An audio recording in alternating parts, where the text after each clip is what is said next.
బేసికల్గా నాకున్న మోటా అవగాహన బట్టి షీట్ పైల్ కట్ ఆఫ్స్ కింద రాక్ ఉంటే ఇది వాడతారు,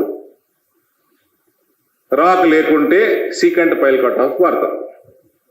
మీ డిపిఆర్లా షీట్ పైల్ కట్ ఆఫ్స్ అంటే రాక్ ఉన్నది అని ఉంటేనే పైసలు లెక్క పెట్టి కడతారు రోడైనా, రాక్ లేకుంటే అవసరం లేదు. మరి రాక్ ఉన్నదని షీట్ పైల్ కట్ ఆఫ్స్ మీరు డిజైన్లో పెట్టి టెండర్ సిస్టము దాన్ని బట్టి L1 డిసైడ్ అయితే మరి సీకెంట్కి ఎట్లా అప్రూవల్ ఇచ్చిండ్రు? లొకేషన్ మారడానికి మర్మం ఏంది? కాస్ట్ ఎంత మిగిలింది? Secant definitely sheet pile cut offs కంటే చాలా తక్కువ ధర. నేను ఇది వేస్తా టెండరు, నాకు L1 వస్తుంది, నేను తక్కువలో వేస్తా, కానీ రేపు డిజైన్ మారుస్తా, లొకేషన్ మారుస్తా, మీరు ఒప్పుకోవాలి. తర్వాత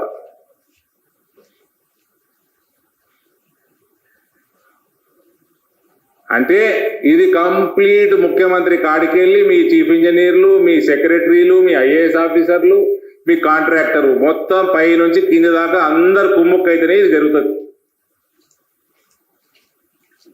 నువ్వు షీట్ పైల్ నుంచి సీకెంట్ పైల్కి పోయినప్పుడు నువ్వు L2 తోటి కన్సల్ట్ చేసినవా?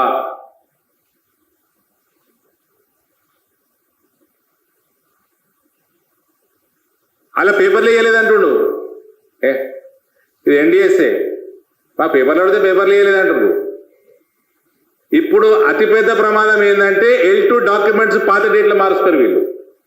అందుకనే కొందరు జయేష్ రంజన్ లాంటి ఆఫీసర్లు కంటిన్యూ అవుతారు పెద్ద పొజిషన్లలో.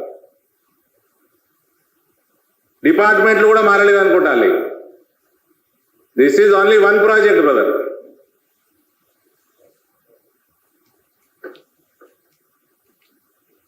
ఇందులో చాలా మర్మం ఉన్నది. లెటర్లో పైది కనబడుతున్నది superficial.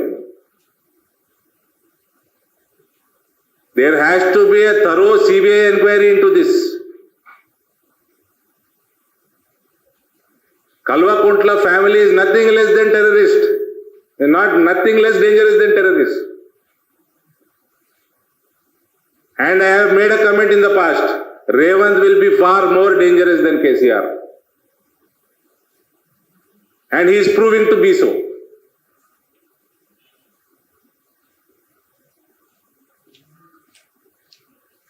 No third party quality audit.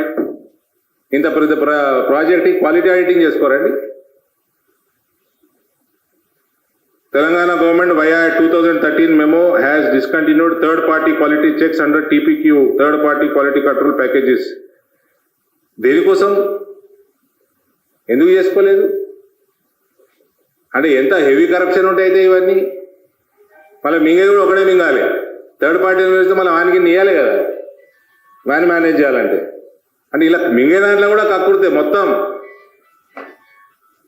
Telangana భాషలో ఏదో అగడమల్ల చేసిందట. ఇది